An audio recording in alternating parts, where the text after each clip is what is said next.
distinction is our Lieutenant Governor. Please make welcome Lieutenant Governor Jeff Duncan.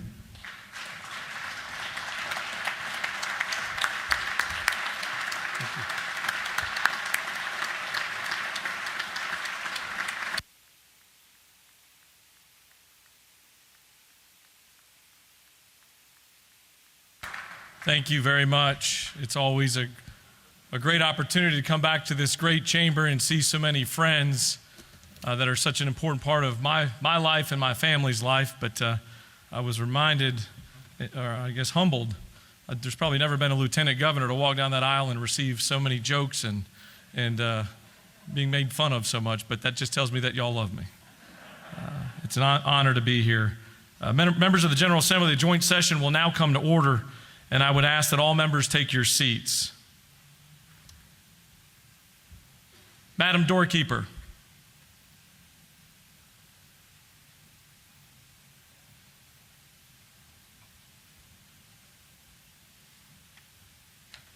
Mr. President, His Excellency, the Honorable Brian P. Kemp, Governor of the State of Georgia, and distinguished guests await entrance to the House chamber.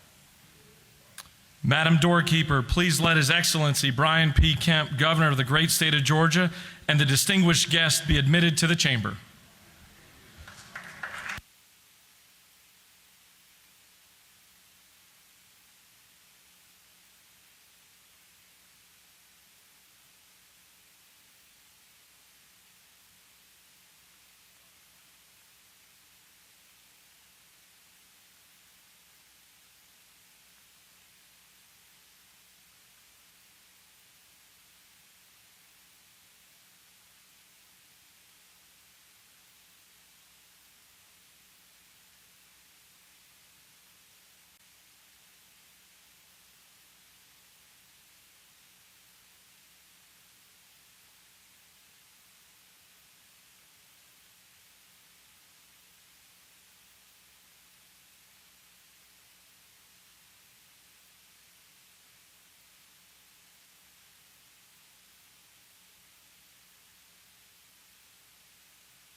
All members, please take your seats. Mr. Clerk, will you please read a resolution? House Resolution 9 by Representative Burns, the 159th, a resolution calling a joint session of the House of Representatives and the Senate for the purposes of hearing a message from the governor, inviting the justices of the Supreme Court and the judges of the Court of Appeals to be present at the joint session and for other purposes. I'd like to take a moment to recognize some very special people here today. And would you please stand when your name is called?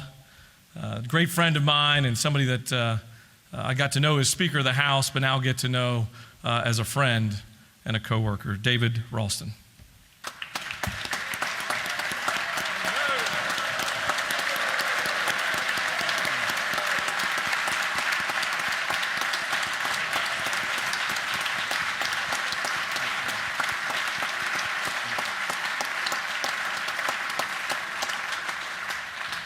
Also a great friend, Speaker Pro Tem Jan Jones.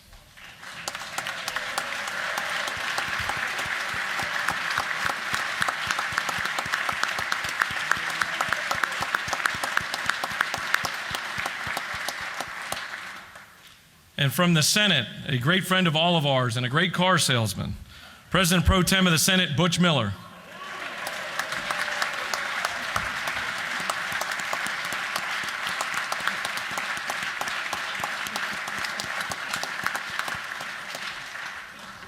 And someone our entire family has gained great respect for and continues to be so excited about your efforts in this state around human trafficking and around foster care and so many other things. First Lady of the state of Georgia, Marty Kemp.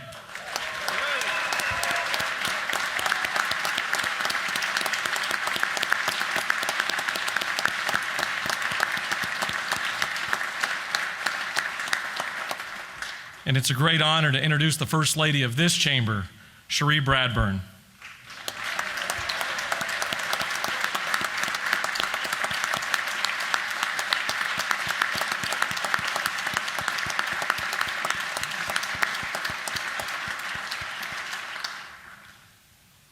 My wife was unable to make it today to a previous scheduled appointment, and so I've got with me today, and this is a proud moment, my oldest son, Parker Duncan, and I guess since the Kemps have no girls, you're the first son of Georgia, or the first senator of the House, first son of the House. Parker Duncan, thank you.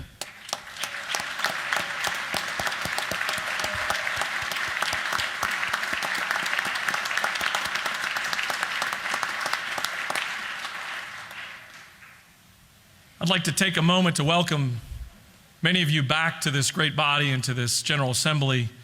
Also want to welcome so many of you that are here for the first time.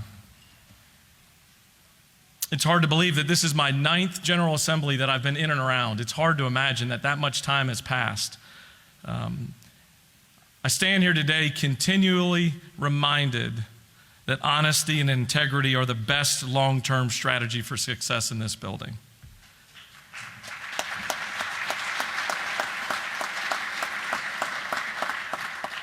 The short-term sugar high of getting something done just for today to sacrifice tomorrow, I encourage you, it's not worth it. I encourage new members and old members of this General Assembly to take to heart something that we talk about often at our house. Doing the right thing is always the right thing.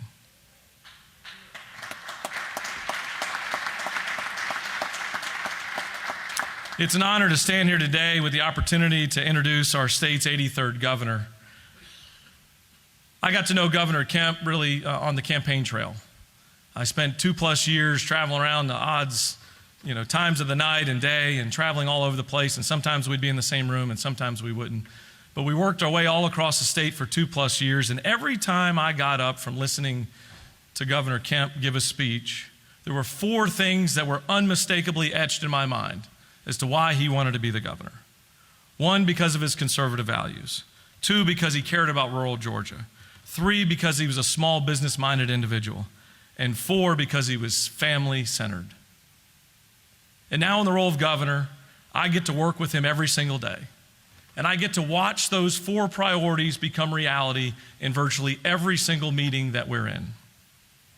I get to watch him encourage the room when we're sitting around the table to be the one that leads the conversation on how to shrink government, how to make decisions closer to the voter, how to be fiscally conservative and prepare ourselves for rainy days. I get to hear him encourage an entire room to care about rural Georgia, on every investment this state makes, on every economic opportunity, on every education decision. I get to watch somebody who truly does look through the lens of a small business owner. Somebody who cares about and understands how hard it is to create just one job and how to keep that one person gainfully employed, even through a pandemic. And I've gotten to watch where his family-centered values come from. I've gotten to know the First Lady. I've gotten to know his 3 daughters. I now know why family-centered values are important to him. I understand why he cares about education. I understand why he cares about community safety. I understand why he cares about economic opportunity for the long term. I'm proud to report that the man I met on the campaign trail is the man that I get to call the 83rd governor of Georgia, Brian P. Kemp.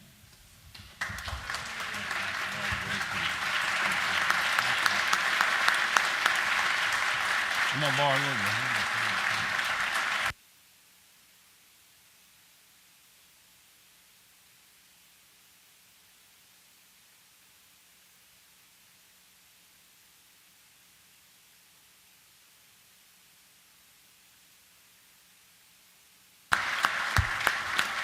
Thank you all. Well, thank you all so much. Lieutenant Governor Duncan, Speaker Ralston, Speaker Pro Tem Jones, members of the General Assembly, Chief Justice Melton, Chief Judge McFadden, and my fellow Georgians. In my first State of the State address, I talked about building on a sure foundation. We applauded the leadership of Governors Perdue and Deal, who guided our state through difficult storms. I extended my gratitude to the Georgia General Assembly, who helped pour the concrete with key investments in education and economic development. During that first address, which quite honestly seems like an eternity ago, I retold the famous parable of two builders, one who built a beach house and the other who picked a better lot on higher, more stable ground. The rains came, the floodwaters rose, and the house built on a sure, solid foundation weathered the storm. And then last year, I talked about our house plans, the blueprint for a safer, stronger Georgia. Each side of the structure protected those who lived inside. Windows faced to the future and a front door open for all those who were looking for safety, opportunity, and a better tomorrow. 1 year ago, I had no idea what we would experience in 2020, what we would endure, the storms we would face. 1 year ago, our economy was growing at a rapid pace with unemployment the lowest in the state's history. We had full faith and confidence that our best days were still to come. When I stood at this rostrum on January 16, 2020, I didn't know that a deadly global pandemic was on the horizon. We didn't know that businesses would be shuttered, unemployment would skyrocket, and opportunity would slow under the weight of COVID-19. We didn't know that our prosperity and our economy would be undermined at the same time that our health and well-being was being threatened. We didn't know all of the challenges ahead, all the impossible decisions to make, all of the struggle, pain, and grief. My family didn't know we would have to say goodbye to Harrison Deal.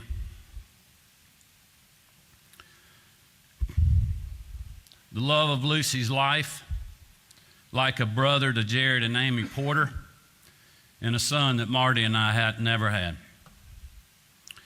We didn't know that political division would generate ridiculous and harmful conspiracies, lawlessness, and death. Friends, standing here 12 months ago, I had no idea that 2020 would present more challenges than any other year in my lifetime. There's no doubt that this virus has impacted all of us beyond what we could have ever imagined. Too many families are now missing loved ones. A heartbreaking, devastating loss that I know many Georgians are still grieving today. At this time, I'd like to observe a moment of silence to honor the life of every Georgian and every American taken from us too soon from COVID-19.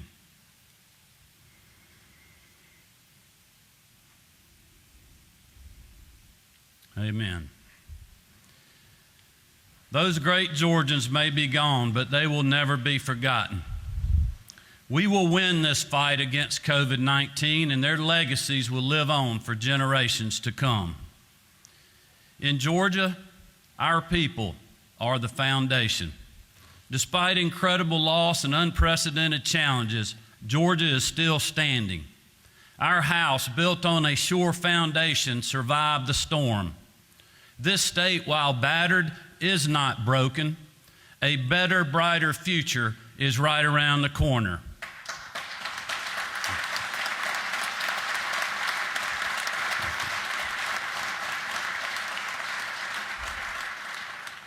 Yes, we still have challenges ahead, a virus to beat, an economy to rebuild and restore. But my fellow Georgians, the state of the state is resilient, and we will endure.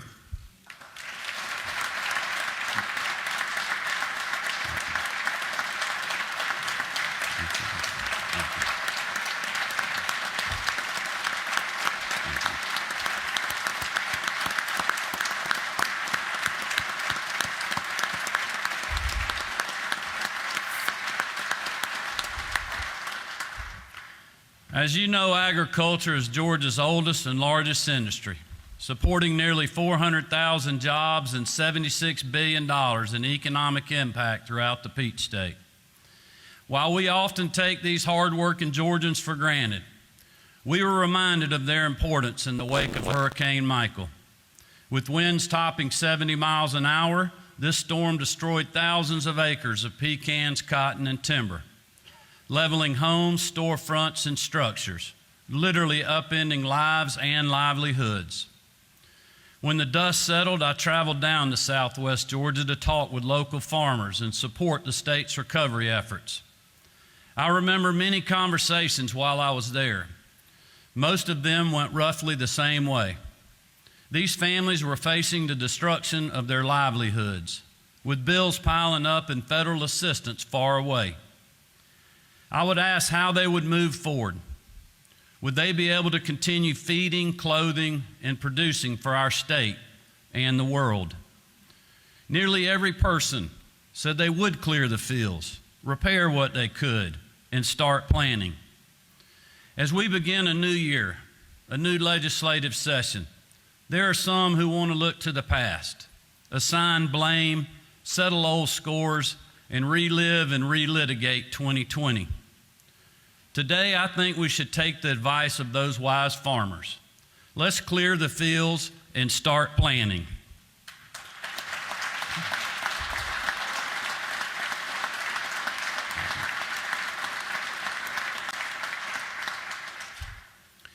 While Jesus was a carpenter like his dad, he had some timeless wisdom on farming and life. In Matthew 13, Jesus shares a few best practices with the crowd that had gathered. A farmer went out to sow his seed, and as he was scattering the seed, some fell along the path, and the birds came and ate it up. Some fell on rocky places where it did not have much soil. It sprang up quickly because the soil was shallow. But when the sun came up, the plants were scorched and they withered because they had no root. Other seed fell among the thorns, which grew up and choked the plants. Still other seed fell on good soil, where it produced a crop, 100, 60, or 30 times what they sowed. Whoever has ears, let them hear. This parable, told over 2,000 years ago, is just as relevant today. A good harvest starts with good soil. Our future as a state, for decades or more, will be determined by the decisions we make in the days to come. To ensure a strong harvest in the years ahead, our top priority over the next few months must be to continue protecting both lives and livelihoods against COVID-19. From the beginning of this pandemic, I stressed the need to balance those two priorities: the health and well-being of our people and their ability to put food on the table for them and their families. In March and April of 2020, that was not easy. Many problems we confronted as a state led to long days and sleepless nights. It seems like forever ago, but in the early days of our fight against COVID-19, protecting lives was a minute-by-minute battle against a virus we knew little about. Our first test was in Albany, in the southwest part of our state. A few super spreader events led to the first surge in virus cases and hospitalizations throughout the region. The local healthcare infrastructure was being strained to the breaking point, and community spread of the virus was rampant. In response, the state quickly deployed National Guard infection control teams to local nursing homes, contracted with additional hospital staff to aid local frontline healthcare workers, and dispatched a state-purchased mobile hospital unit to help with patient overflow. We stood up additional bed capacity and purchased critical PPE supplies and ventilators to aid in the critical care of infected Georgians. Alongside local leaders, we made every resource available and worked tirelessly to provide life-saving medical treatment, protect the most vulnerable, and flatten the curve. The local community stepped up to the plate and bought into what local and state leaders asked them to do. They wore a mask, practiced social distancing, avoided large crowds, and followed public health guidance. The community, not the government, flattened the curve and slowed the spread of COVID-19. And while every part of our state continues to see higher cases, more hospitalizations, and more deaths at the hands of this virus, the Dougherty County community has shown what is possible when we all work together and choose to be part of a solution instead of part of the problem. Here with us today is a gentleman who led a team of healthcare heroes through some of the worst of this virus that has been thrown at our state. During one of the darkest times in recent memory, Scott Steiner and the hardworking Georgians at Ppe Putney Health Systems held the line. They worked with the local community partners to educate the public so when much of the virus was unknown. They provided life-saving treatment to thousands of their neighbors, friends, and coworkers. And like so many nurses, doctors, and healthcare professionals across the state, the Ppe team worked long hours under extraordinary circumstances, not just because it was their job, but because they have a deep, abiding passion for their work. Scott, thank you. And thank you to your team for your dedication and service to the people of our state. We are grateful.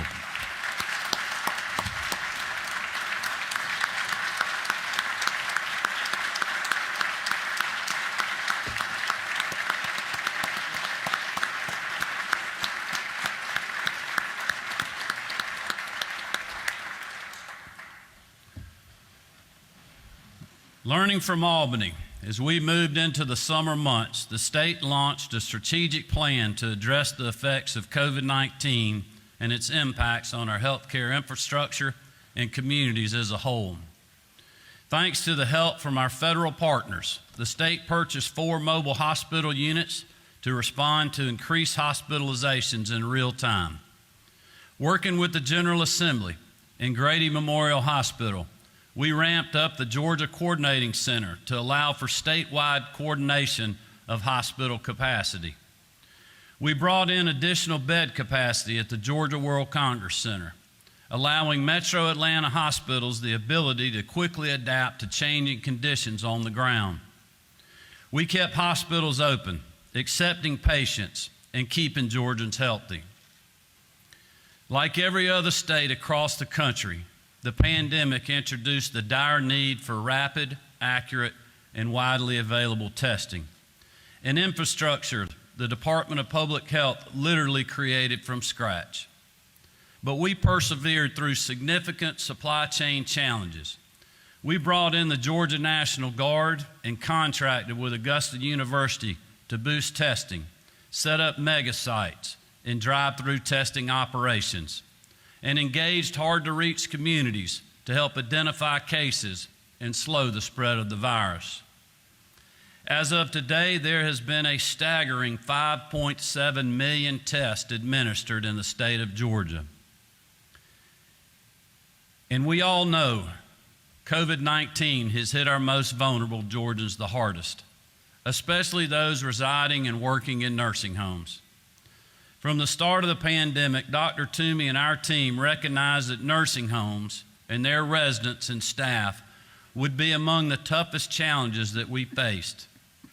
The state sprang into action and was first in the nation to utilize National Guard infection control strike teams to conduct missions in facilities in nearly every community.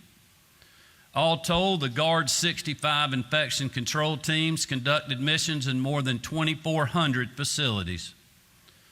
Speaking of the National Guard, I'd like to pause here for a moment and recognize their truly remarkable efforts throughout this pandemic. In addition to spearheading our early testing and infection control efforts, our very own men and women in uniform also helped Atlanta area schools deliver 948,000 meals to children who were out of the classroom through the spring and summer. Guard members assisted overwhelmed food banks from Savannah to Atlanta and answered the call to help keep our community safe. At this time, I'd like to thank General Tom Cardin and every Georgian serving in the National Guard for their tireless work on behalf of our state and our nation. We are grateful.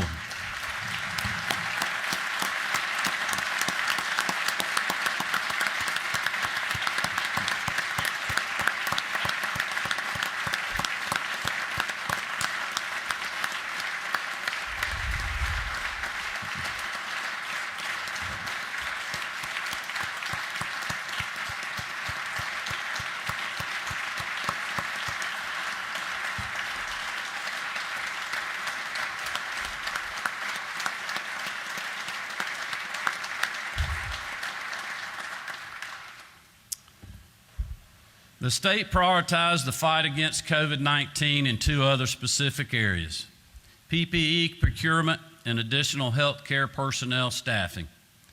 Activating the Georgia Emergency Management and Homeland Security Agency statewide network, the state secured entire warehouses of PPE from hundreds of vendors, which was immediately sent to hospitals, nursing homes, doctors' offices, and other healthcare providers on the front lines.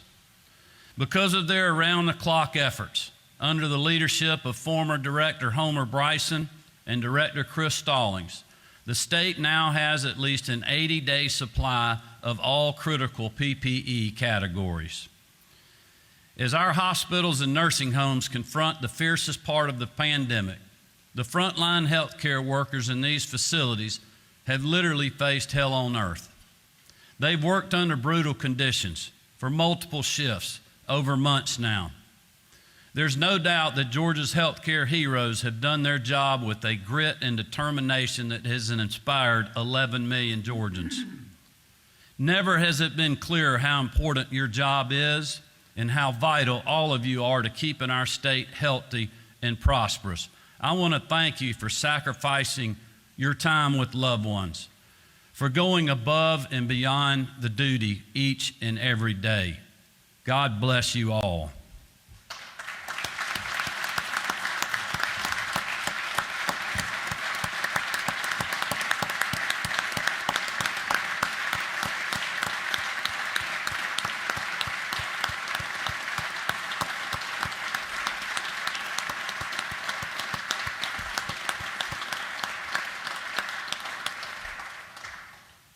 To lend a hand to these heroes, the state has spared no expense.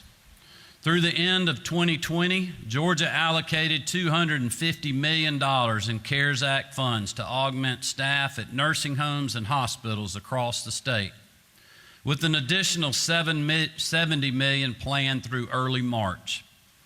These nurses and healthcare professionals have been absolutely vital to our battle against COVID-19, often serving as a lifeline for these facilities and patients. I want to thank them for their willingness to do so. These have been dark times for our state, for our country, and for our nation.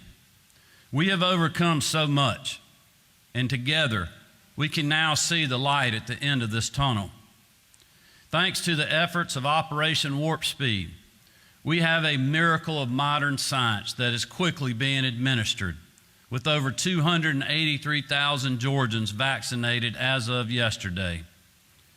We still have a long way to go, but we are making steady progress.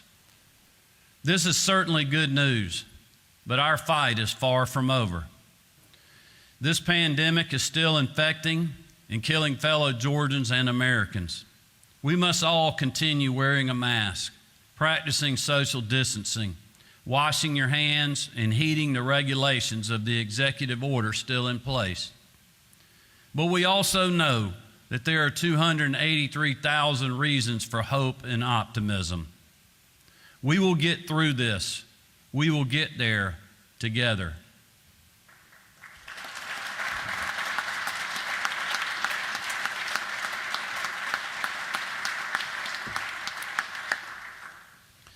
It's pretty common for us to refer to 2020 and the pandemic as a fight or maybe even a battle. I know it certainly felt like one for many Georgians, myself included. And in any fight or battle, victory or defeat is often determined by leadership. I have thanked God countless times for sending Georgia, a remarkable leader, to see us through these challenging moments. Because it is not only through God's grace and eternal wisdom that we have Dr. Kathleen Toomey. If I recited Dr. Toomey's resume, we would be here all day. Harvard trained, decades of experience in epidemiology. On paper, no one would be better prepared for the job of confronting a once-in-a-lifetime pandemic. But I will tell you, the resume does not live up to the woman all of us have seen at countless press conferences, interviews, and fly-around tours. Her knowledge is certainly unmatched. Her work ethic is unparalleled. and her passion for public service and public health and serving the people of our state is nothing short of remarkable. Dr. Toomey has become a friend and someone I trust completely. God sent Georgia the right person at the right time. Doc, we are thankful for everything you have done.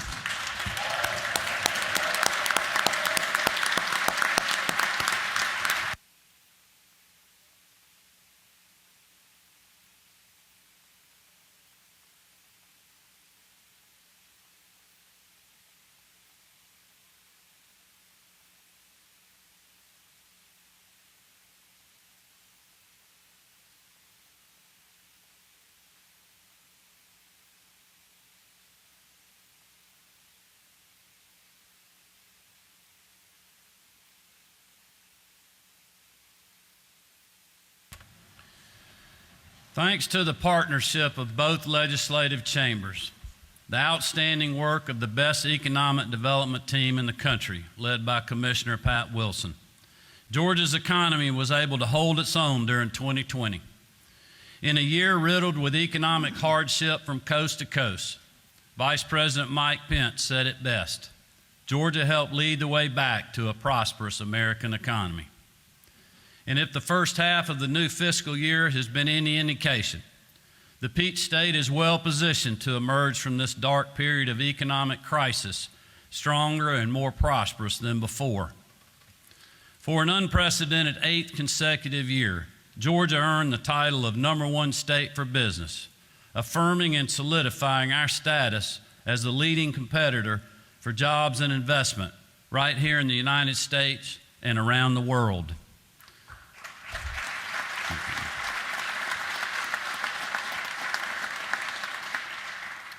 At a time in our nation's history when jobless claims have skyrocketed, our unemployment rate in Georgia sits at 5.7%, well below the national average. And in the midst of a global pandemic, Georgia's economic development numbers have shattered record after record. Since the start of the fiscal year in 2021, our Department of Economic Development has announced the creation of more than 16,000 new jobs and more than $6 billion in new investment, with more than half of those jobs going outside communities outside communities from the metro area. Whether it was, thank you.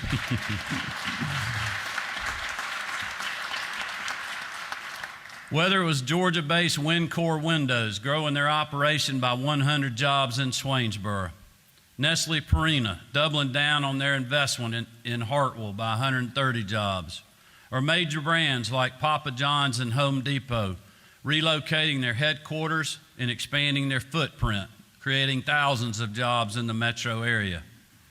Those numbers constitute a 40% increase in new jobs created and a 47% increase in new investments compared to the first 6 months of FY20. But what they represent is so much more than that. They represent decades of hard-fought battles, foresight, and strong conservative leadership under this gold dome. They serve as a beacon of hope to Georgians who had to worry about keeping food on the table, or if their kids could build a career in their home state when the dust settles from the pandemic. They showed that rural Georgia, not just Atlanta, is ripe for investment and opportunity.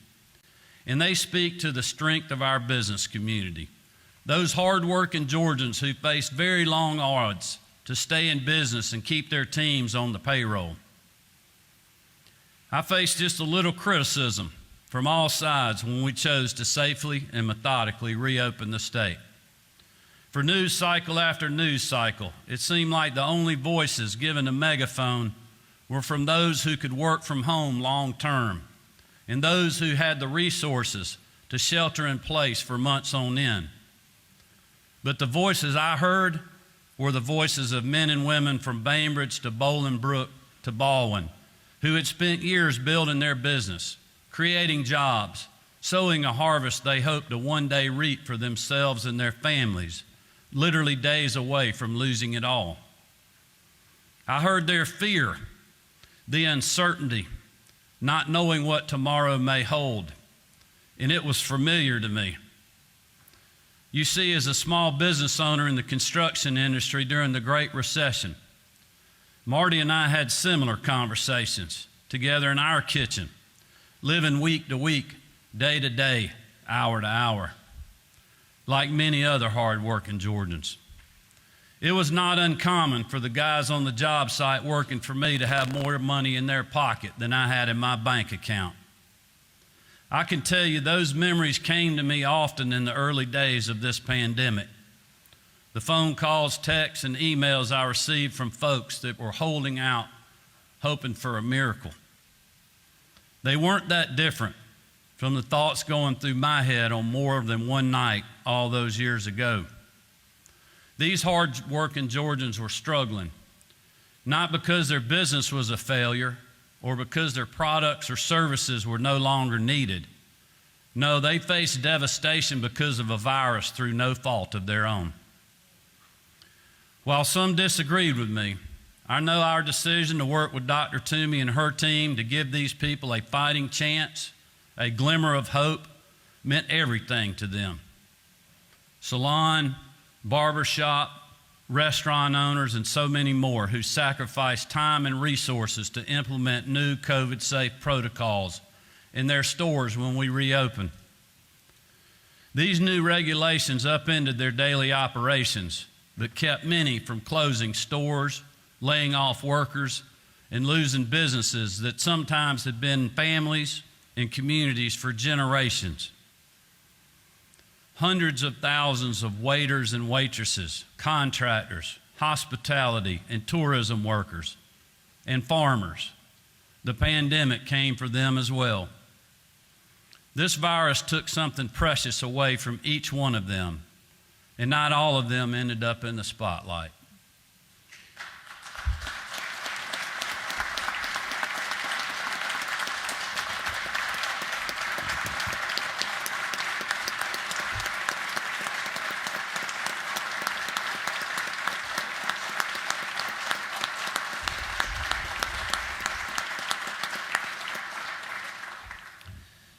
My message to these great Georgians has been the same every day since we announced our measured reopening. Your state hears you, your governor hears you, and we have your back.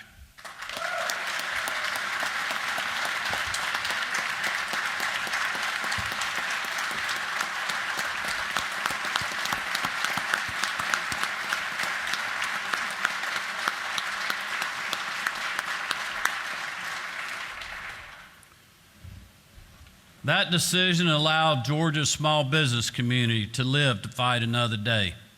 And some of our largest companies, like Kia and Bridgestone, to have record success. It has never been clearer that we must honor their commitment to the job creators in this state.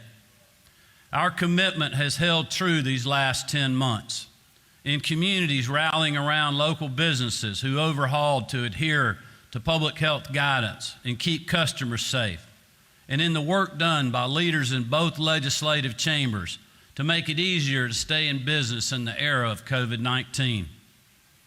You see, in the heat of the summer, when we were facing some of our toughest days in the fight with COVID, when access to testing was crucial and the state struggled to meet demand for critical PPE, it was Georgia businesses, large and small, who stepped up to meet the moment.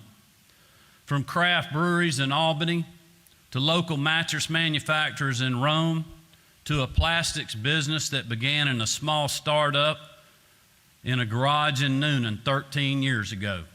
Our very own pitched in to build up the state stockpile, limit the need to compete with other states, and ensure our healthcare heroes had the resources they need to care for Georgia's most vulnerable. One of those businesses, American Knits, cut the ribbon to mark the official grand opening of their facility in Swainsboro in late 2019, with 52 jobs in their community. Their ribbon cutting heralded the return of American-made manufacturing to Swainsboro, more than 20 years after many cut and sew plants closed throughout the United States. And of course, it meant good jobs and more opportunities were on the way to hardworking Georgians and their families. Like all of us seated here today, I'm sure no one at the team of American Knits anticipated the COVID-19 pandemic and how hard it would hit our economy. But when the pandemic hit, they didn't slow down. They rolled up their sleeves and they kept chopping.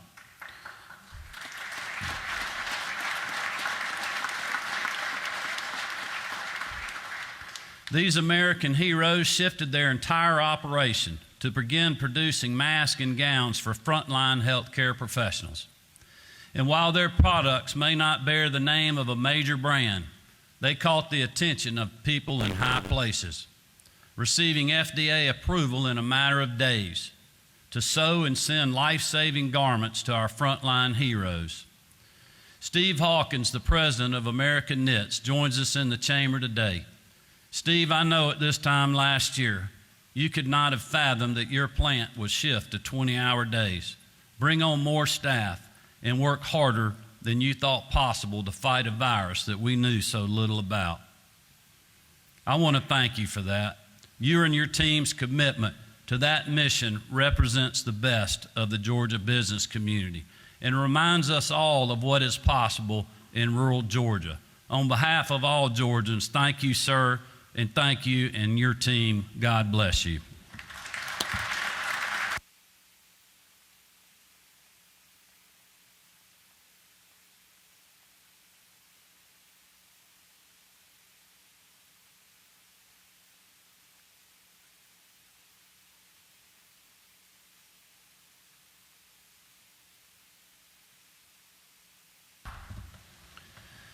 As state leaders, we knew we had to support these businesses as strongly as they were supporting Georgia. That's why I was proud to work alongside Speaker Ralston, Lieutenant Governor Duncan, and leaders in both legislative chambers last session to support the passage of a PPE tax credit, to incentivize in-state production and ensure that we aren't forced to rely on anyone but our own Georgia-made entrepreneurs for critical supplies. That piece of legislation was exactly the type of common sense, business-friendly policy that we should champion here in the #1 state for business. To stand alongside businesses who are working hard each and every day to provide for their employees and their communities, and leverage state programs to support their efforts. That is why, as part of my legislative agenda this session, I'm proposing a natural next step to the PPE tax credit by expanding the letter of the law to cover pharmaceutical and medical equipment manufacturers. Georgia is home to some of healthcare's strongest pillars, with the CDC, several major healthcare systems, and premier medical research institutions like Augusta University and Emory. And as we look to the future, on the other side of COVID-19, we should focus our efforts on planting more seeds in that good soil by spurring job creation from those industries that are critical to the healthcare industry and building on Georgia's momentum to become a leader in all sectors of the healthcare industry. We've learned many lessons as a result of COVID-19, and one that we learned early on is one that we cannot waste time in bidding wars with other states or foreign adversaries. No one nation should hold a monopoly on life-saving medicals, supplies, or equipment. And we should bring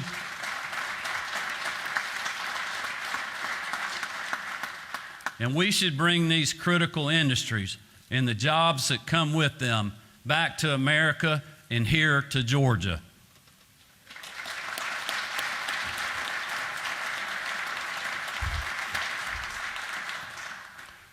Despite the challenges of 2020, I'm exceptionally proud of what we were able to accomplish while working together last year. For the first time in our state's history, the General Assembly enacted a public health state of emergency, granting my office the flexibility and the tools needed to lead our state through the COVID-19 crisis. When the pandemic's effect on our state revenue projections looked at worst, we worked closely with Chairman England, Chairman Tillery, Speaker Ralston, Lieutenant Governor, and the House and Senate budget offices to prepare for the worst. However, thanks to the passage of the CARES Act, conservative budgeting, and our measured reopening of Georgia's economy, our rainy day fund remains strong. Other states are looking at further cuts to employees and essential services. For aid, they are now forced to turn to a dysfunctional and distracted Washington, D.C. But because we acted swiftly and early, the budgets my administration will propose in the coming days include no new cuts to state agencies and departments, no furloughs, no widespread layoffs to state employees, and I might add, no new taxes to pay for it all.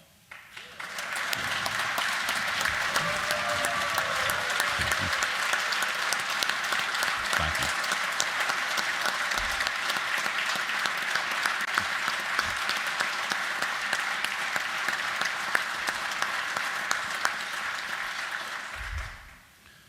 This sound fiscal management enabled Georgia to maintain our coveted AAA bond rating. And we find ourselves in a position that many other states should envy, as economic experts point to Georgia's ability to weather the economic fallout from COVID-19 as better than most. But now, as we begin a new legislative session, our state still faces headwinds due to uncertainty in the global and national markets. But it is our job to till the earth, pass budgets that put hardworking Georgians first, and get ready for planning. Continuing to invest in soil ready to grow Georgia's economy means we have to stay laser focused on promoting development in all 159 counties, not just our capital city. This has been a top priority of mine since the campaign trail, and I know for many under this gold dome as well. We've delivered on those promises by championing pro-growth legislation for rural Georgia and establishing the Rural Strike Team to bring local developers, elected officials, and industry leaders together to bring projects of regional significance to communities looking to grow. But this is no time to let up. We know that we can land major investments and job creation in rural communities throughout Georgia. But we also know that will not happen if we don't invest heavily in the infrastructure and resources necessary to encourage that growth. Many of the economic, medical, and other challenges that are facing rural Georgia cannot be fixed with a top-down, one-size-fits-all approach. These issues are best addressed through targeted, innovative, public-private solutions that meet the needs of specific communities, not just today, but 5, 10, or 25 years down the road. That's why I've included in my budget nearly $40 million to establish a Rural Innovation Fund to provide a readily available pool of resources that empowers rural Georgia businesses and entrepreneurs to get started, expand, and thrive.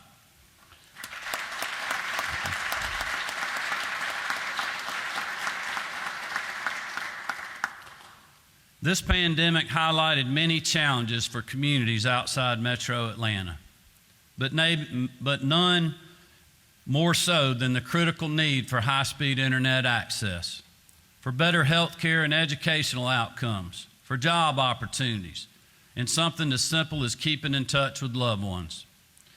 That's why I'm proud to announce that we're including $20 million for this fiscal year and $10 million per year moving forward to boost access to rural broadband grants so local leaders can continue a growing and vital partnership with the private sector and quickly improve internet access for the people of rural Georgia.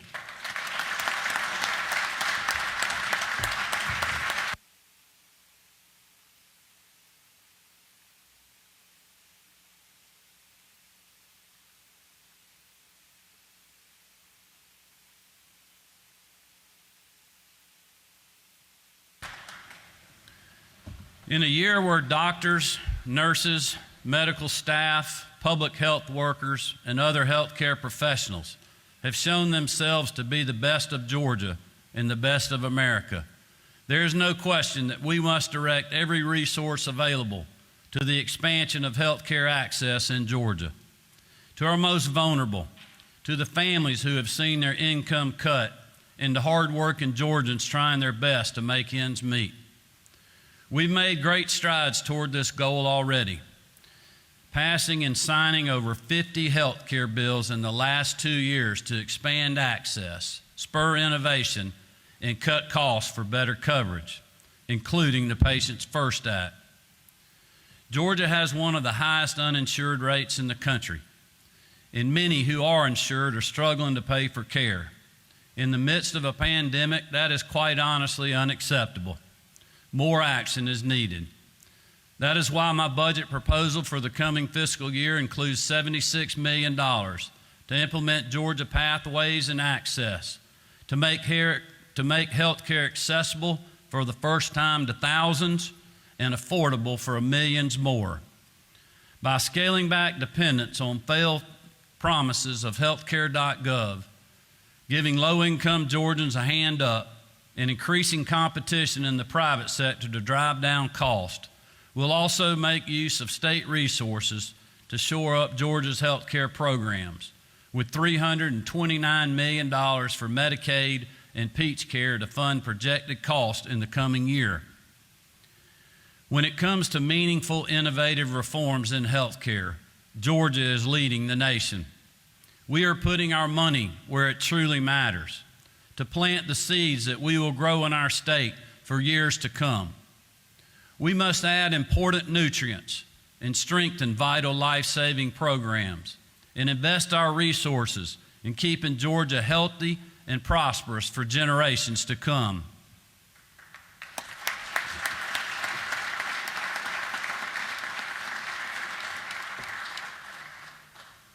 Our oldest daughter, Jared, is in school at the University of Georgia to become a teacher. Earlier this week, she actually started her student teaching assignment. Marty, her sisters, and I are so proud that she has chosen this path, and her passion for educating has only strengthened my commitment to the teachers of our state. The state was proactive and aggressive in easing the overwhelming challenges that faced teachers and administrators last year, including allocating $30 million to help ensure student connectivity, slashing the requirements on testing, allocating $19 million to support child care for working parents, and providing over 8.3 million units of PPE to schools across our state. But the daunting task of teaching Georgia's next generation in the midst of COVID-19 has been anything but easy. So many educators went the extra mile to help the children in their classroom who don't have the best home life. Or maybe it was to do whatever it took to make sure their kids had meals to last them throughout the day. In a day and age where so much is thrown at those investing in our children on the front lines, the additional burdens of remote learning, social distancing, wearing a mask, adapting to the new normal, honestly made educating overwhelming. But the great men and women running Georgia schools didn't miss a beat.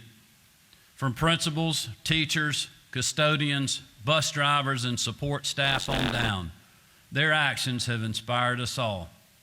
And today I'm proud to announce that working closely with State School Superintendent Richard Woods, the state will provide additional support to school system reopening efforts, equating to a one-time supplement of $1,000 per teacher and other employees.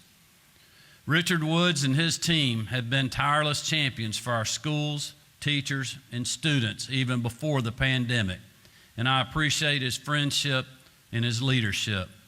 At this time, I'd like to ask all those in the chamber and those joining us via live stream to join me in thanking our educators, administrators, cafeteria workers, and school staff who faced COVID-19 with heart, passion, and perseverance. Thank you all.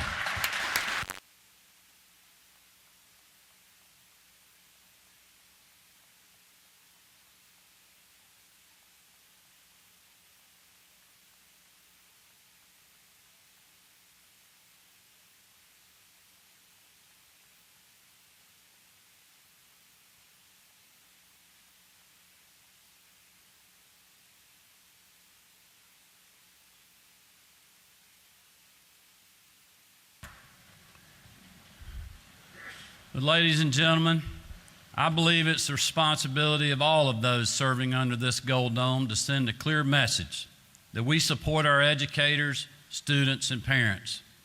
That's why for this year's amended budget, I'm recommending $647 million to restore funding to school systems across our state, fully fund enrollment growth, and hold schools harmless for enrollment reductions, with $573 million allocated to continue those efforts in next year's budget as well.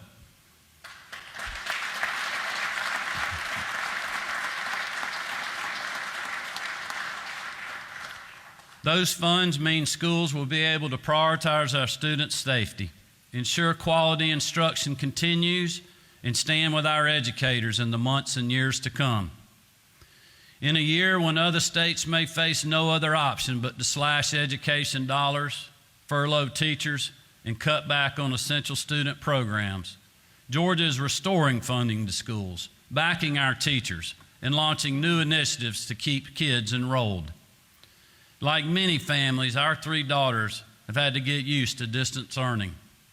Having seen this firsthand as a dad, I think I speak for many parents, students, and teachers when I say that having a class through a computer screen is leaving too many kids behind. Experts in education and pediatrics have been sounding the alarm for months, and I believe the toll on the pandemic is taking the next generation to a crisis point. These challenges are most concerning for our special needs children, whose educational achievement, personal development, and emotional well-being have been severely impacted. To prioritize assistance to these at-risk students and families, my office will be working with the Department of Education to set aside $10 million in Governor's Emergency Education Relief Funds to reimburse expenses parents and guardians have incurred while providing a quality education to their loved ones during COVID-19. Pandemic or not, it is my commitment that we will make every resource available to give each and every student the opportunity to succeed. As many of you have read in the news reports over the last few months, COVID-19 has also had a negative impact on enrollment in some of our colleges and universities. The institutions hit the hardest have often been those serving minority students. With an additional $5 million, a pilot program through the University System of Georgia, we can keep 10,000 juniors and seniors with unmet obligations enrolled in college. These hard-working Georgians have nearly crossed the finish line of their higher education. And I believe the least we can do is ensure that financial hardship at the hands of COVID-19 does not stand in the way of them achieving their dreams. The future well-being of our state and any harvest we hope to enjoy in the years to come will be determined by our shared commitment to education, to students, parents, teachers, and school staff. As your 83rd governor, that commitment will never waver.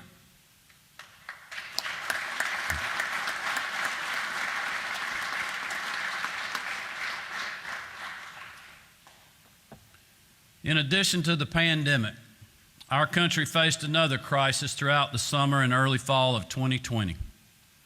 In the tragic deaths of George Floyd and Ahmaud Arbery, the entire nation witnessed injustice with our own eyes. And I was proud to support peaceful protests that drew the world's attention to these terrible acts. And those voices demanded change to protect the lives of every Georgian, regardless of race, creed, or political preference. In a bipartisan way, leaders under this Gold Dome stood side by side and answered that call. Together, we passed meaningful hate crimes legislation that reaffirmed Georgia's commitment to be a welcoming state that values the life of each and every one of its citizens. I'd like to thank Speaker Ralston, Lieutenant Governor Duncan, Dean Smyrie, Chairman F. Strachan, Senator Cowsert, Senator Harold Jones, and others for their work on this important issue. Oftentimes, the best of what is accomplished in this building is achieved when we put politics aside and simply do what is best. When I signed HB 426 into law last year, I called it a sign of progress and a milestone worth applauding. But we know, thanks to the example set for us all by titans like C.T. Vivian and John Lewis, that work is far from finished. On May 5th, 2020, a viral video shocked the world. The horrific killing of Ahmaud Arbery shook a Georgia community to its very core. We all felt anger, disbelief, and a deep sorrow, but none more than Ahmaud's family and loved ones. Ahmaud was a victim of a vigilante style of violence that has no place in our state. The deranged behavior that led to this tragedy was excused away because of a law that is ripe for abuse and enables sinister, evil motives. That's why my administration plans to introduce significant reforms to our state citizens arrest statute. In working with legislative leaders and members of both parties, I believe that we can take another step toward a better, safer, and more just future for our state. We can again send a clear message. Georgia is a state that protects all of its people and fights for injustice wherever it is found.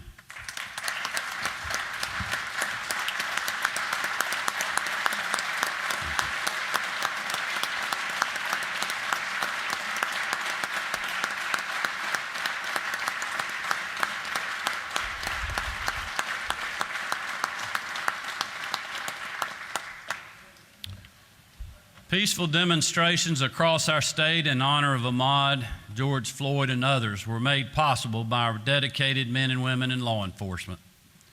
They worked long hours to protect protesters and to ensure if anyone had a different motive involving violence, that our communities and streets remained safe. Unfortunately, many of our law enforcement personnel were faced with events that turned destructive throughout the summer months of 2020. I don't believe it's ever been tougher, more dangerous, more challenging to wear a law enforcement uniform. But police officers across the state have made us proud. Our state cannot prosper or reap a good harvest without safe communities, safe streets, and safe families.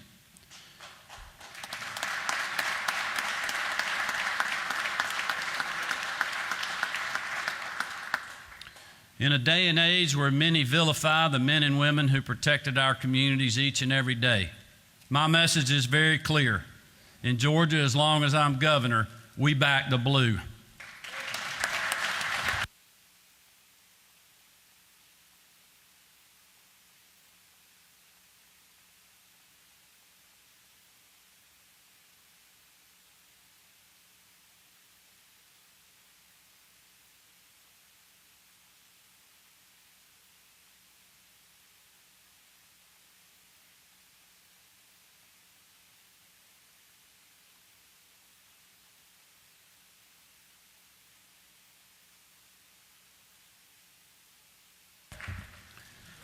Atlanta police officer Max Brewer is an 18-year law enforcement veteran and a self-described motor man for life and serves in the Atlanta Police Motorcycle Unit. On Saturday, May 30th, Max was on duty in the city of Atlanta on the corner of Marietta and Spring Streets, assisting in traffic flow and ensuring demonstrators were kept safe. Around 10:30 that night, Officer Brewer was struck by a drunk maniac on an ATV and suffered serious, life-threatening injuries. Going in and out of consciousness and losing a significant amount of blood, Officer Brewer's need was critical. The call went out for help. The closest available assistance was a Georgia National Guard unit under the leadership of Sergeant First Class Justin Rustin. Sergeant Rustin's team responded quickly to the scene, applying a tourniquet to Officer Brewer's leg and providing life-saving medical treatment at a moment's notice. The actions of Sergeant Rustin and his fellow Georgia Guardsmen literally saved Officer Brewer's life. Once stable but in critical condition, Max was transported by the Guard unit to Grady, where healthcare heroes continued to save his legs and his life. These two gentlemen and countless other first responders answered the call to duty in 2020. Both Sergeant Rustin and Officer Brewer went above and beyond that call and for that, my family and our state are incredibly grateful. Officer Brewer wanted to join us today, but he's still receiving treatment for his injuries. Today, Sergeant Rustin is in the chamber with us, and I want to thank them both. Thank you, sir.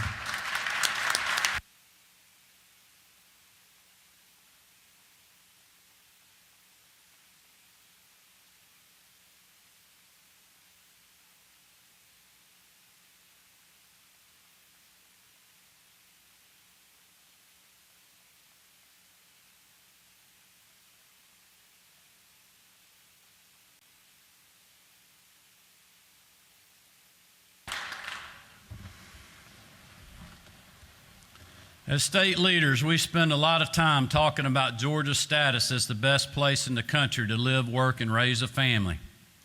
We talk about it because for so many Georgians, that phrase reflects the reality of how blessed we are to live in the Peach State. Georgia is rich with good soil, but it is our job to weed out the evils which seek to steal that promise from all of those who call our state home. It is abundantly clear that no industry embodies that theft of innocence, childhood, and opportunity more than the sinister enterprise of human trafficking. During our first days in office, we hit the ground running to crack down on traffickers, care for victims, and eradicate modern-day slavery in our state. And before I go any further, let me just say this. I don't think, and I know, no First Lady in the country has done more to end human trafficking than our First Lady, Marty Kemp. And the people of Georgia, myself included, are lucky to have you. Thank you for your work.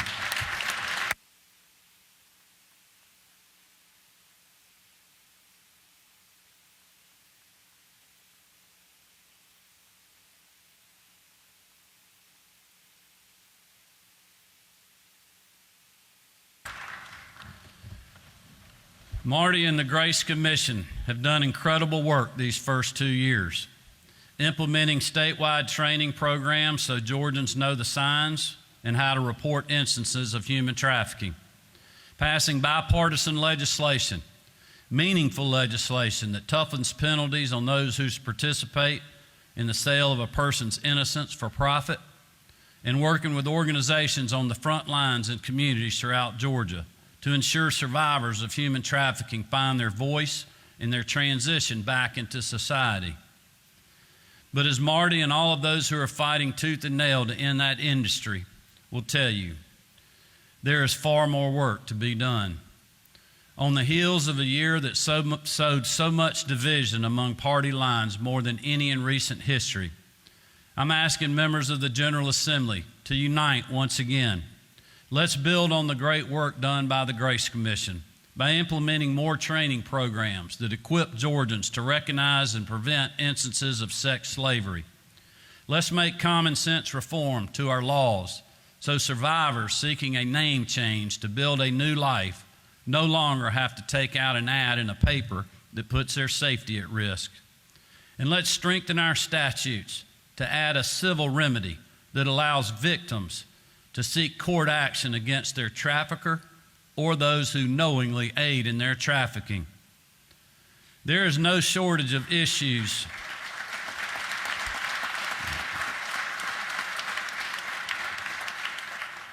There is no shortage of issues on policy or politics to debate this year.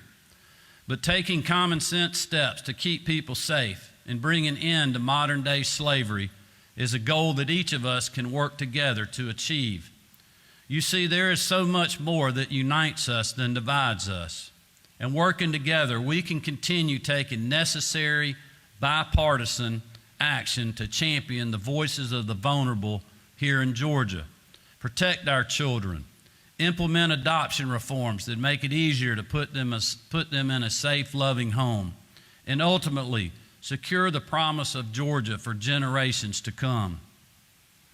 As I come before you today, my memories of 2020 will not just be the struggles, the many challenges I spoke about today, the countless tough decisions, or the sleepless nights. Like many of you, I will remember time spent with my family that otherwise would not have been possible. I will remember standing shoulder to shoulder well, 6 feet apart, with the best private sector, political, and civic leaders in our state to face a once-in-a-lifetime pandemic. I will remember my travels across the state to visit Georgia companies and workers who proved innovation and hard work are the backbone of our economy and well-being as a people. I will remember the countless sacrifices and hardships faced by the people of our state and how we pulled through, how we weathered the storm, how we emerged resilient and stronger than ever. The reason you build a house with a strong foundation is not for the good times, not for the sunny days. You do it to weather the storm when times get tough. I spent my summers working on a farm. It's hot, it's hard work, but it's also rewarding. Watching the seeds you planted grow over the days, weeks, and months, literally enjoying the fruits of your labor. I know that many in this room and those watching are worn out, tired, and burdened. It's a new year, but it all feels the same. There's no doubt that this new normal isn't really normal. And frankly, it's not clear when things will return to business as usual. But my fellow Georgians, we have the opportunity and responsibility to make strategic decisions now that will impact generations to come. We have the opportunity to act and accomplish what we were sent here to do.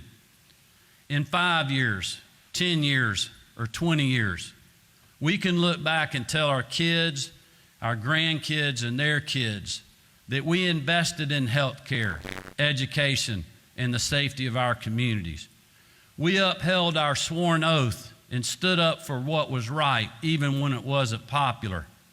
We prioritized jobs and prosperity in all parts of our state.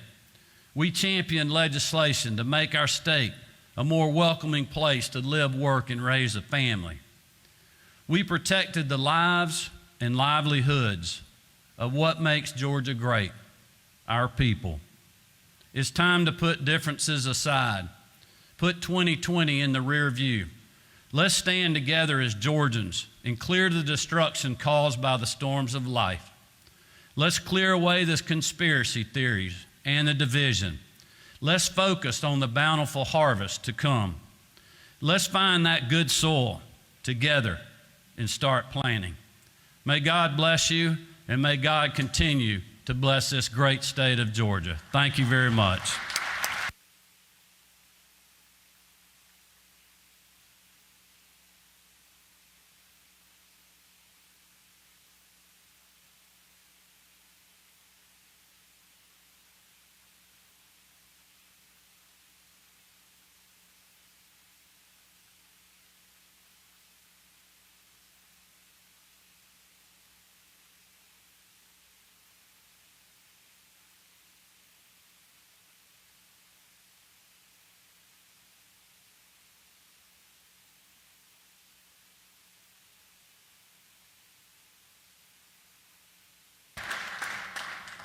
Thank you, Governor Kemp, for those great words. Thank you for your steadfast and consistent leadership through the past, the present, and the future. And I'm reminded of another Bible verse that you gave to us last year, Nehemiah 6:3.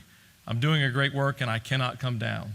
Thank you so much on behalf of 11 million Georgians for not coming off that wall. Thank you.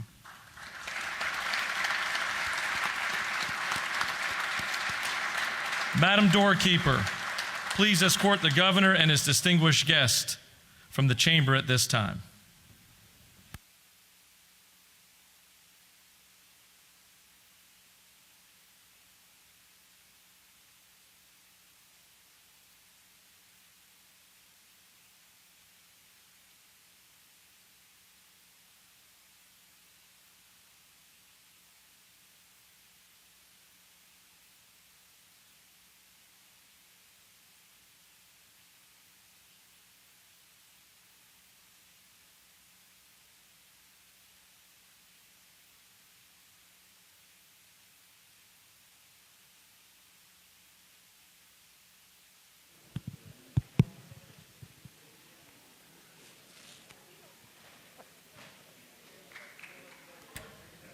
Chair would like to recognize the President Pro Tem of the Senate for a motion.